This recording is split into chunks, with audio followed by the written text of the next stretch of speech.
আমার জন্ম সে যে আমার জন্মভূমি, সে যে আমার জন্মভূমি।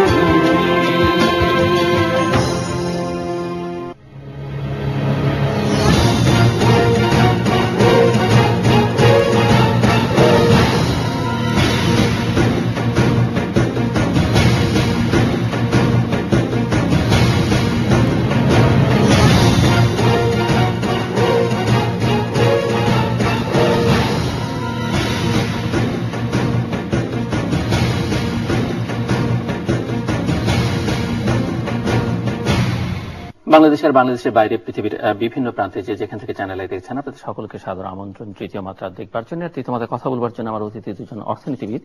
আমার বায়ে বসা আছেন পলিসি রিসার্চ ইনস্টিটিউটের নির্বাহী পরিচালক ডক্টর হাসান মনসুর।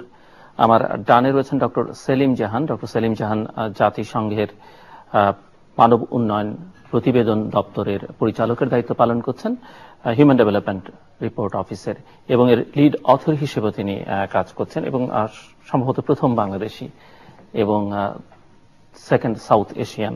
তো স্বাগত আপনাদের দুজনকে স্টুডিওতে। ডক্টর সেলিম জাহান, আপনাকে বিশেষভাবে যে আপনি প্রথম এসেছেন তৃতীয় মাত্রায়, থাকেন বাইরে অবশ্য সুযোগটা কম। সম্প্রতি 14ই ডিসেম্বর সম্ভবত হিউম্যান ডেভেলপমেন্ট রিপোর্ট 2015 ইউএনডিপি প্রকাশিত হয়েছে আদিসে আফ্রিকা, এবং বাংলাদেশে এটি লঞ্চ হয়েছে 20 তারিখে।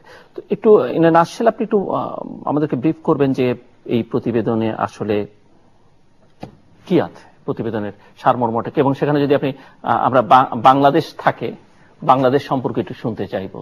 আচ্ছা, আমার মনে হয় যে আপনাকে অনেক ধন্যবাদ। এই প্রতিবেদনের সারমর্ম যদি বলি যে 5টি। প্রথম সারমর্মটি হচ্ছে যে আমরা বলছি যে মানব উন্নয়নের জন্য কর্ম।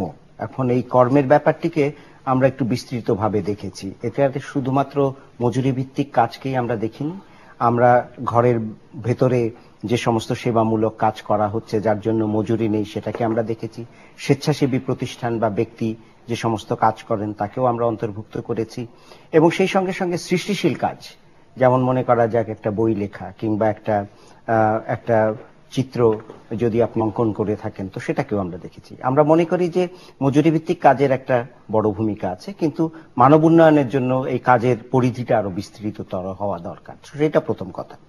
দ্বিতীয় কথা, আমরা বলেছি যে আসলে কাজ যদিও আমরা মনে করি যে এটা মানব উন্নয়ন মানব কল্যাণকে ত্বরান্বিত করবে, কিন্তু এর মধ্যে কোনো স্বয়ংক্রিয় কোনো রকমের সম্পর্ক নেই।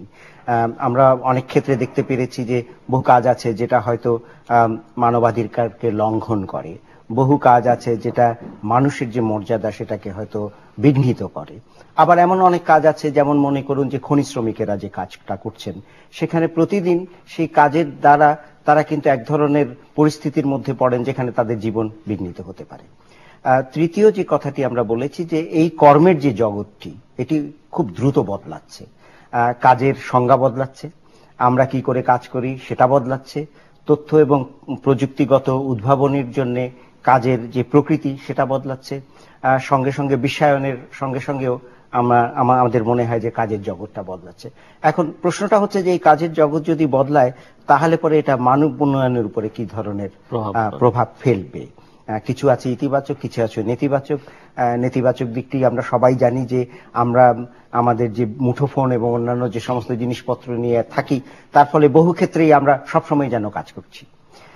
চতুর্থত আমরা যেটা বলেছি যে বজায়যোগ্য কাজ একটা সংজ্ঞা আমরা দিতে চেষ্টা করেছি, এবং সেটার মূল কথা হচ্ছে যে এমন কোনো কাজ যেটা একই সঙ্গে মানব উন্নয়নকে ত্বরান্বিত করে আবার সেই সঙ্গে সঙ্গে পরিবেশের যে ব্যাপারটিকে সেটা রক্ষা করে। তো যেমন মনে করা যায় যে একটি দরিদ্র অঞ্চলে যদি আমরা সেখানে নতুন করে সৌরশক্তির একটা প্রভাব বা বিস্তার যদি আমরা ঘটাই তো একদিকে সেই দরিদ্র যে গৃহস্থালী যেগুলো আছে তাদের আয় বৃদ্ধি পাবে, তাদের জীবনযাত্রার মান বৃদ্ধি পাবে, এবং সেই সঙ্গে সঙ্গে যে পরিবেশের যে ব্যাপারটি আছে তার উপরেও একটা ইতিবাচক প্রভাব পড়বে। এবং পঞ্চম এবং শেষ কথা আমরা যেটা বলেছি সেটা হচ্ছে যে এই কাজ মানব উন্নয়নকে উন্নততর পর্যায়ে নিয়ে যাবে যদি সেখানে একটি নীতিমালা থাকে এবং প্রাতিষ্ঠানিক একটা রূপরেখা থাকে, এবং সেই সঙ্গে সঙ্গে বৈশ্বিক পর্যায়ে যদি এক ধরনের ব্যবস্থা যদি আমরা গ্রহণ করতে পারি। তো মূলত এইটাই হচ্ছে এই প্রতিবেদনের মূল ব্যাপারটি। এখন বাংলাদেশ প্রেক্ষিতে আপনি যে প্রশ্নটি করেছেন সেখানে আমি শুধু তিনটে খুব ছোট্ট কথা বলতে চাই। একটি কথা হচ্ছে যে বাংলাদেশে বর্তমানে কর্মের ক্ষেত্রে, বিভিন্ন কাজের ক্ষেত্রে নানান রকমের সৃজনশীলতা, সৃষ্টিশীলতা, কর্মকুশলতা ইত্যাদি আমরা লক্ষ্য করছি। বাংলাদেশে যেমন বিকাশ বলে যে ব্যাপারটি আছে, মোবাইল ব্যাংকিং, হ্যাঁ, সেখানে একটা বড় প্রভাব আমরা দেখতে পাচ্ছি। আমরা দেখতে পাচ্ছি যে বাংলাদেশের যুব সমাজ বা যারা নতুন করে কাজ করছেন তাদেরও নানান দিকে উদ্ভাবনী শক্তি আমরা দেখতে পাচ্ছি। তো এই ব্যাপারটিকে আমরা নানানভাবে আমরা এই প্রতিবেদনে প্রতিফলিত করার চেষ্টা করেছি। আর দ্বিতীয় কথাটি হচ্ছে যে বাংলাদেশের ক্ষেত্রে হয়তো প্রশ্ন আসবে যে বাংলাদেশের এই মানব উন্নয়ন সূচকে গত বছরের যে অবস্থান ছিল বর্তমানে একই অবস্থানে আছে 142।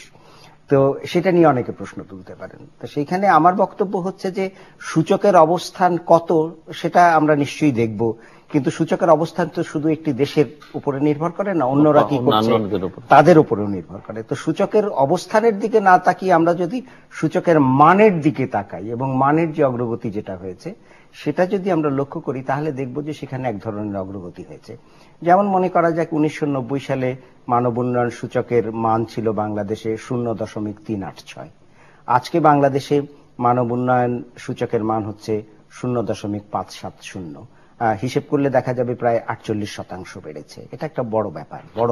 এটি কি অন্যদের সঙ্গে বা আমাদের সমমানের দেশের সঙ্গে যদি তুলনা করতে যাই তাহলে কি অগ্রগতিটা যথেষ্ট মনে হয় না? আচ্ছা, এটার সবচেয়ে ভালো জবাব হচ্ছে ধরা যাক পাকিস্তান এবং ভারতের সঙ্গে যদি তুলনা করি, আমাদের প্রতিবেশী দেশ এবং তুলনীয় দেশও বটে। তো আমাদের বাংলাদেশে গত 20 বছরে আমাদের যে অর্থনৈতিক প্রবৃদ্ধির হার সেটা ভারত এবং পাকিস্তানের চাইতে কম নিশ্চিতভাবে। আমাদের মাথাপিছু আয় বাড়লে পরেও এখনো ভারত এবং পাকিস্তানের চাইতে কম। এখন আপনি যদি মানব উন্নয়ন সূচকের দিকে তাকান, হ্যাঁ, তাহলে পরে দেখবেন যে প্রত্যাশিত গড় আয়ু বাংলাদেশে বর্তমানে 71 বছর, ভারত এবং পাকিস্তানের 66 বছর। শিশু মৃত্যুর হার অনূর্ধ্ব 5 বছরের সেটা বাংলাদেশ নামিয়ে নিয়ে এসছে 41 প্রতি হাজারে, সেখানে ভারতে 52 প্রতি হাজারে, পাকিস্তানে 85 প্রতি হাজারে। সুতরাং প্রতিবেশী দেশগুলোর সাথেও যদি তুলনা করি তাহলে আমি বলবো যে আমাদের যে অর্জন যেটা আমরা অনেক সন্তোষজনক। তো এই ব্যাপারটি আমরা বলতে চেষ্টা করেছি। আর তৃতীয় কথা হচ্ছে যে বাংলাদেশ পরিপ্রেক্ষিতে যে ভবিষ্যতে উন্নয়ন প্রক্রিয়ায় উন্নয়ন যে ব্যবস্থাপনা যেটা আছে তার মধ্যে আরো কি করে এই অর্জনটাকে ত্বরান্বিত করা যায় এবং যেখানে ঘাটতি আছে সেটাকে কি করে আরো মেটানো যায়, আমার মনে হয় যে সেই আলোচনাটা হওয়া দরকার। এবং সেই আলোচনাটা শুধুমাত্র গবেষকদের মধ্যে নয়, সেই আলোচনাটা আমার মনে হয় যে সুশীল সমাজের মধ্যে হওয়া দরকার। সেই আলোচনাটা মনে করা যাক যে যারা অর্থনীতির সঙ্গে নানানভাবে সম্পৃক্ত আছেন তাদের মধ্যেও করা দরকার। ডক্টর হাসান মুনসেফ, কোন বিষয়? সেদিন তো সবই বলে ফেললেন। আমরা শুনছি তো বাংলাদেশ অনেকদিন ধরে যে বাংলাদেশের প্রশ্ন যে মানব উন্নয়ন সূচকে এবং সামাজিক উন্নয়ন সূচকে বেশ অগ্রগতি আছে। তো সব মিলিয়ে আপনার কাছে কি মনে হচ্ছে? রিপোর্টের সামারি সম্পর্কে যদি শুনি আপনার অবজারভেশন। সবই আপেক্ষিক এবং সবই অ্যাবসলিউট, দুই অ্যাঙ্গেল থেকে দেখতে হবে। অবশ্যই পৃথিবী জোড়াই সবাই উন্নয়ন করছে, এক্সেপ্ট ফর কিছু দেশ, হয়তো আফগানিস্তান বা সোমালিয়া বা সিরিয়া হয়তো রিগ্রেসড করেছে, পিছিয়ে গেছে তাদের বিভিন্ন কারণে। কিন্তু আদারওয়াইজ স্বাভাবিক পরিস্থিতিতে আমরা সবাই কিছুটা কিছু উন্নতি করছি, কারণ এটাই বিশ্বায়নের যুগে সবাই এক ধরনের সম্পৃক্ততা আছে, একেবারে লেফট আউট হয়ে যায় না, সেইভাবে আমরা উন্নতি করছি।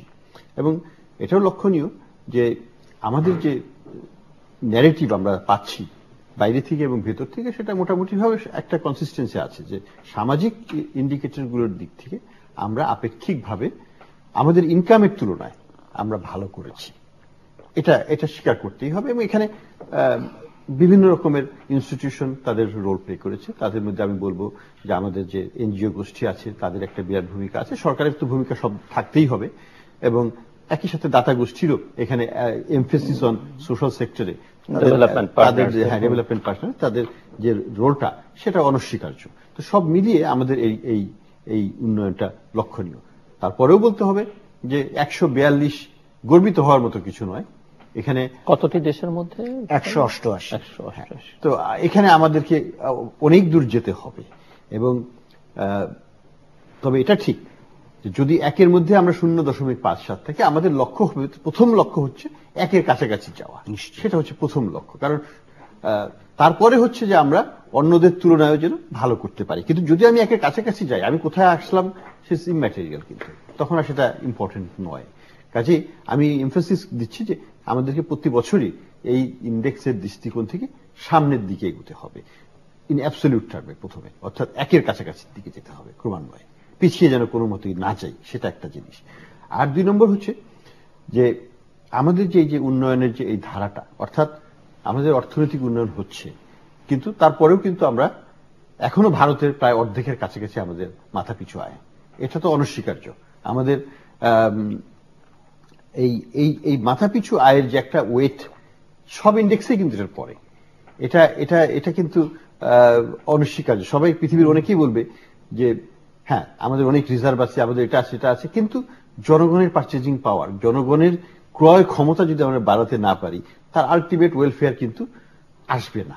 এবং সেটি বাড়াতে গেলে আবার যে কর্মের কথা আছে, কর্মসংস্থান তৈরি করতে হবে। অবশ্যই কর্মই হচ্ছে প্রবৃদ্ধির সঙ্গে ওতপ্রোতভাবে জড়িত। অবশ্যই সেই জন্য এই রিপোর্টটার যে ফোকাসটা, সেটা তো খুবই একটা ন্যাচারাল ফোকাস। কারণ কর্ম যদি সংস্থান আমরা না করতে পারি, তাহলে কিন্তু আমরা জীবনযাত্রার মান এবং আয়, যেটা জীবনযাত্রার মানের জন্য প্রধান নিয়ামক, সেটাকে আমরা বাড়াতে পারবো না। এবং সেখানে তো আমরা অনেক পিছিয়ে আছি সত্যিকার। আজকে আমি জাস্ট একটু দেখছিলাম মার্কিন যুক্তরাষ্ট্র, আমি সৌদি আরবের কথা দেখলাম যে অনেক তেলের দাম কমে এটা, কিন্তু তবুও তাদের এখন মাথা পিছু আয় $24,000।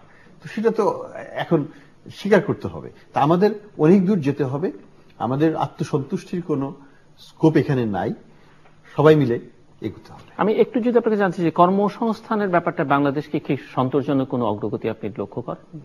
আমরা অনেক দিকে অগ্রগতি না, আমি মনে করি যে আমাদের প্রেক্ষাপটে আমরা কিন্তু খারাপ করিনি।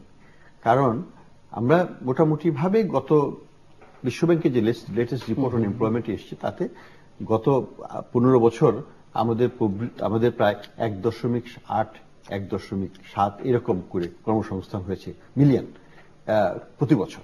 সেটা কিন্তু ভালো, এটাকে কোনো মতেই ছোট করে দেখা যাবে না। তবে আমাদের যেটা কর্মসংস্থানের যেটা একটা বড় দিক, সেটা হচ্ছে ম্যানুফ্যাকচারিং খাতে কিন্তু আমরা ওইভাবে কর্মসংস্থান করতে পারি না ব্যাপকভাবে। আমাদের কর্মসংস্থানটা এখনো এই সেবা খাতে হচ্ছে।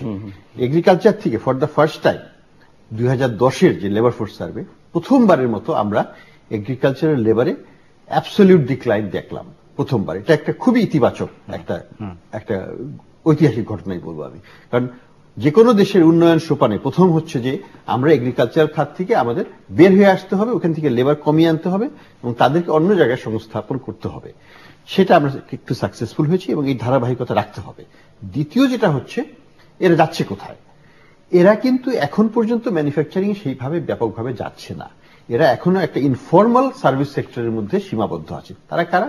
তারা রিক্সা পুলার, তারা ডে লেবারার, তারা কনস্ট্রাকশন ওয়ার্কে নিয়োজিত, বিভিন্নভাবে চানাচুর বেচে তারা কর্মসংস্থান করছে। এই খাতটাকে থেকে যদি তাদেরকে আমরা আরেকটু সংঘবদ্ধ খাত, যেটাকে আমরা বলি অর্গানাইজড সেক্টর, সেটা সার্ভিস সেক্টরেই হোক বা ম্যানুফ্যাকচারিং এ হোক বা যে কোনো খাতে অর্গানাইজড সেক্টর যদি আমরা নিতে পারি, তাহলে কিন্তু একটা বিরাট গুণগত পরিবর্তন হবে, আয়ের ব্যাপক একটা বৃদ্ধি হবে।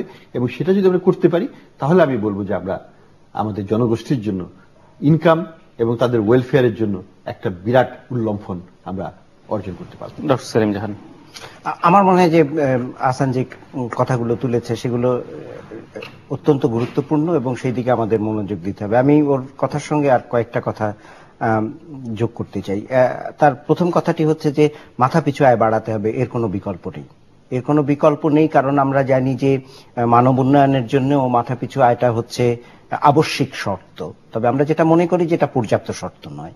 পর্যাপ্ত শর্ত নয় এই কারণে যে মাথাপিছু আয়টা বাড়ালে পরে সেই আয়টাকে কিন্তু উন্নত স্বাস্থ্য, উন্নত শিক্ষা, সুপেয় পানীয়তে অগ্রাধিকার, এই ব্যাপারগুলোকে কিন্তু রূপান্তরিত করতে হবে। বহু দেশ আছে যেখানে মাথাপিছু আয় বেড়েছে, যেখানে অর্থনৈতিক প্রবৃদ্ধির হার অনেক বেশি, কিন্তু তারা এই রূপান্তরটা ঘটাতে পারেনি। সুতরাং এই রূপান্তরটা যদি ঘটানো যায়, তাহলে পরে নিশ্চিতভাবে মানব উন্নয়ন আরো ত্বরান্বিত হবে।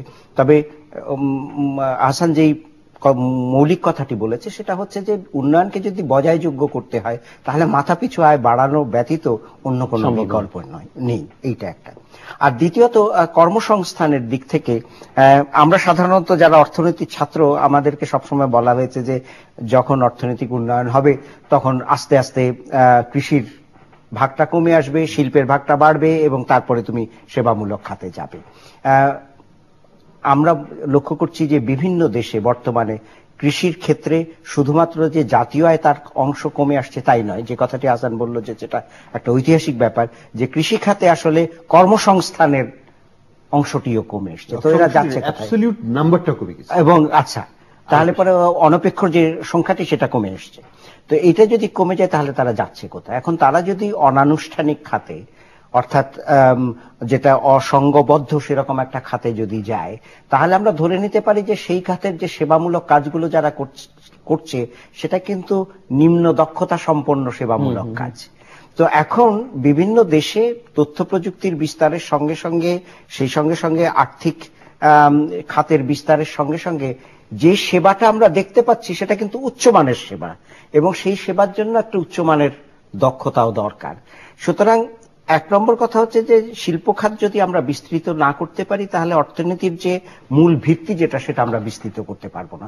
তাহলে পরে শিল্প খাত বিস্তৃত না হলে একটা জিনিস আমরা তৈরি করব, এটা 4 বার হাত বদলাবে, 4 টাকার হয়তো আয় হবে, কিন্তু এটা আপনার সত্যিকার অর্থে যে শিল্পের যে অবকাঠামো যেটা সেটা বিস্তৃত হচ্ছে না। আর 2 নম্বর কথা যেটা আমি আসানের সঙ্গে একমত এবং আর একটু জোরের সঙ্গেই বলতে চাই, যে সেবামূলক খাতে সেই